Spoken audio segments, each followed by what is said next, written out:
Good afternoon दोस्तों, मैं अवधेश सिंह ठाकुर। आप सभी का स्वागत है मेरे यूट्यूब चैनल सर्विस जंक्शन पे।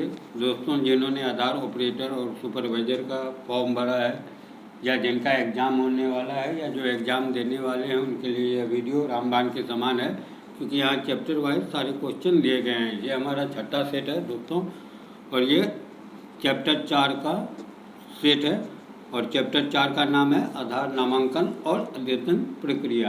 तो जो हमारे चैनल पे पहली बार आए हैं, हमारे चैनल को सब्सक्राइब करें, बेल की घंटी बजाएं इस तरह की वीडियो देखने के लिए। तो चलिए दोस्तों, हम लोग अपने पहले सवाल पे चलते हैं। आधार बनाने के लिए प्रतीक्षा समय क्या है? पहला है 1 से 2 सप्ताह, दूसरा है 7 दिनों के भीतर, तीसरा है 90 दिनों तक, चौथा है 6 महीने। तो हमारा सही आंसर होगा तीसरा, 90 दिनों तक। चलते हम अपने दूसरे क्वेश्चन पे दोस्तों। आधार नामांकन के विभिन्न प्रकार क्या हैं? पहला है दस्तावेज के आधार पर नामांकन, दूसरा है दस्तावेज आधारित, परिचयकर्ता आधारित, परिवार के मुखिया पर आधारित एवं बाल नामांकन, तीसरा है शारीरिक नामांकन, चौथा है ऑनलाइन नामांकन। तो हमारा आंसर होगा इसमें दूसरा, दस्तावेज आधारित, परिचयकर्ता आधारित, परिवार के मुखिया पर आधारित एवं बाल नामांकन। चलते हैं हम अपने तीसरे क्वेश्चन पे दोस्तों। आधार नामांकन के लिए निवासी द्वारा कौन सा फॉर्म भरे जाने की ज़रूरत है? पहला है आधार नामांकन सुधार फॉर्म, दूसरा है मैट्रिक परीक्षा फॉर्म, तीसरा है पंजीकरण फॉर्म, चौथा है आवेदन पत्र। तो हमारे इसमें होगा पहला आधार नामांकन और सुधार फॉर्म। चलते हैं अगले क्वेश्चन 4 पे दोस्तों। विभिन्न आधार नंबर विभिन्न नामांकन के मामले में बनते हैं। पहला सच है, दूसरा झूठ है। तो हमारा आंसर दूसरा होगा, झूठ। चलते हैं अगले क्वेश्चन 5 नंबर पे। आधार संख्या 1 दिन में बन जाता है। पहला सच है, दूसरा झूठ है। हमारा आंसर होगा दूसरा, झूठ। चलते हैं अगले सवाल पे 6 नंबर। आधार नामांकन के बाद निवासियों को पावती पर्ची दी जाती डैक्स है। पहला है EID नामांकन ID, दूसरा है आधार संख्या, तीसरा है नामांकन ऑपरेटर की फ़ोटो, चौथा है घर के पते और पहचान पत्र की फ़ोटो। तो इसमें हमारा होगा पहला EID नामांकन ID। चलते हैं अगले क्वेश्चन 7 पे दोस्तों। आधार नामांकन का केवल एक प्रकार है, यानी दस्तावेज के आधार पर नामांकन। पहला सच है, दूसरा झूठ है। तो हमारा आंसर इसमें दोस्तों होगा दूसरा, झूठ। चलते हैं अगले क्वेश्चन 8 पे। 187 दिन या उससे अधिक की अवधि से भारत में रहने वाला कोई भी निवासी आधार नामांकन के लिए पात्र है। पहला सच है, दूसरा झूठ है। तो हमारा आंसर होगा इसमें दोस्तों पहला, सच। चलते हैं 9वें क्वेश्चन पे। निम्नलिखित के बीच कौन आधार लेने के लिए पात्र है? पहला है भारत का कोई भी नागरिक, दूसरा है कोई भी व्यक्ति जो 18 वर्ष या उससे ऊपर है, तीसरा है कोई भी निवासी जो भारत में 182 दिनों या उससे अधिक अवधि से रहता है, चौथा है भारत का कोई भी नागरिक जो स्नातक है। तो हमारा आंसर होगा तीसरा, कोई भी निवासी जो भारत में 182 दिनों या उससे अधिक अवधि से रहता है। चलते हैं हम अगले क्वेश्चन 10 पे। भारत का कोई भी नागरिक जो पिछले 1 वर्ष से विदेश में रह रहा है, आधार के लिए पात्र है। पहला सच है, दूसरा झूठ है। तो हमारा आंसर दूसरा होगा, झूठ। चलते हैं अगले क्वेश्चन 11 नंबर पे। कोई भी निवासी जिसके पास कोई दस्तावेज नहीं है या अन्य प्रकार के नामांकन के लिए योग्य है, वो भी नामांकित किया जा सकता है। पहला सच है, दूसरा झूठ है। तो हमारा आंसर होगा दूसरा, झूठ। चलते अगले क्वेश्चन 12 नंबर पे। कई बार आधार जारी किए जाने के अलावा आधार संख्या समाप्त करने के मामलों में निवासियों को पुनः नामांकित करने की आवश्यकता होगी। पहला सच है, दूसरा झूठ है। हमारा आंसर होगा पहला, सच। चलते अगले क्वेश्चन 13 नंबर पे। इनमें से कौन सा दस्तावेज आधारित नामांकन में अनिवार्य है? पहला है निवासी अपनी POI, POA और POR प्रस्तुत करता है। दूसरा है एक निर्वाचित स्थानीय निकाय द्वारा ऑपरेटर को निवासी का परिचय, तीसरा है पिता द्वारा अपने बच्चे का परिचय, चौथा है दिए गए सभी विकल्प। तो हमारा आंसर होगा पहला, निवासी अपनी POI, POA और POR प्रस्तुत करता है। चलते हैं 14 नंबर क्वेश्चन पे दोस्तों।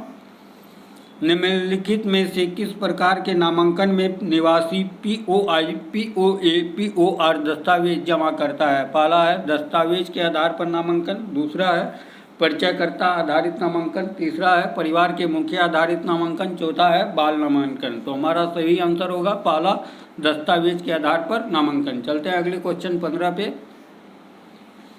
परिचयकर्ता से संबंधित जानकारी में से कौन सी चीज़ें परिचय आधारित नामांकन में कैप्चर की जाती हैं?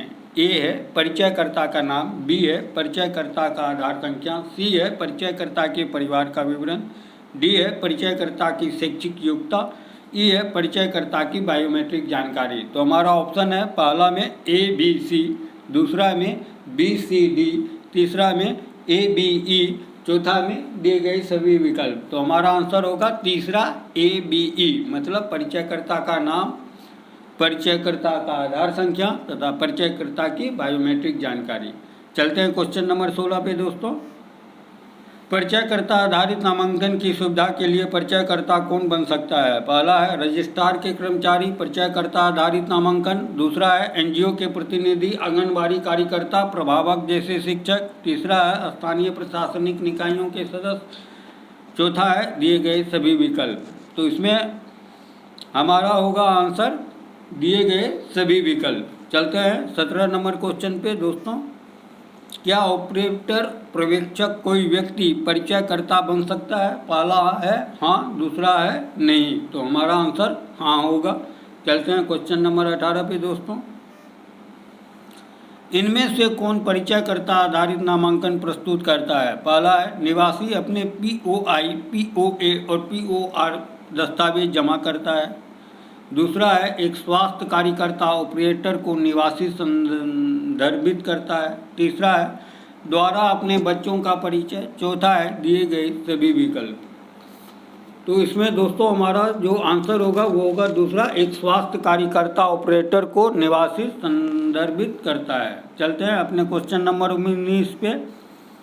इनमें से कौन बाल नामांकन के लिए पात्र है? कोई भी बच्चा जो कम से कम 4 साल या उससे अधिक है, दूसरा कोई बच्चा जो स्कूल जाता हो, तीसरा कोई बच्चा जो 5 साल से कम आयु का है, चौथा कोई बच्चा जो 5 और 16 साल की आयु के बीच है। तो हमारा आंसर होगा इसमें दोस्तों तीसरा, कोई बच्चा जो 5 साल से कम आयु का है। चलते हैं क्वेश्चन नंबर 20 पे दोस्तों। निवासियों के कहने पर बायोमेट्रिक सूचना को कैप्चर किए बिना किसी वयस्क को बच्चे के रूप में नामांकित किया जा सकता है? पहला सही है, दूसरा गलत है। तो हमारा इसमें से दोस्तों पहला नहीं, जो आंसर होगा दूसरा गलत। चलते हैं 21 नंबर। 5 वर्ष से कम आयु के बच्चे सहित सभी व्यक्तियों के नामांकन के लिए बायोमेट्रिक जानकारी आवश्यक है। पहला सच है, दूसरा झूठ है। तो हमारा होगा दूसरा झूठ। चलते हैं आगे की ओर दोस्तों।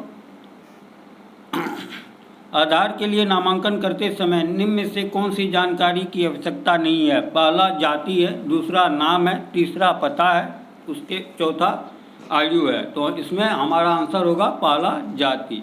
चलते हैं आगे 23 नंबर पे। परिवार के मुखिया आधारित नामांकन के लिए निवास दस्तावेज क्या है? पहला है निवासी और मुखिया, परिवार के मुखिया या प्रमुख संबंध POR का प्रमाण, दूसरा है परिवार के मुखिया का आधार संख्या, तीसरा है निवासी की योग्यता प्रमाण, चौथा है दोनों, 1 और 2। तो हमारा आंसर होगा दोनों, 1 और 2। चलते हैं दोस्तों हम अपने लास्ट क्वेश्चन पे।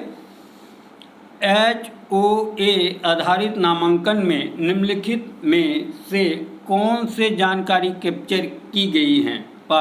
ए है परिवार के मुखिया का नाम, बी है निवासी और परिवार के मुखिया के रिश्ते का प्रमाण जिसको POR कहते हैं, सी है परिवार के मुखिया का आधार संख्या, डी है नामांकन के समय परिवार के मुखिया की बायोमेट्रिक पुष्टि, ई है परिचयकर्ता की बायोमेट्रिक जानकारी। तो हमारा विकल्प है पहला में ABC, दूसरा में BCD, तीसरे में AD, चौथे में दिए गए सभी। तो हमारा जवाब होगा चौथा, दिए गए सभी। इस तरह से हमारा ये भी सेट खत्म होता है दोस्तों। चलिए धन्यवाद।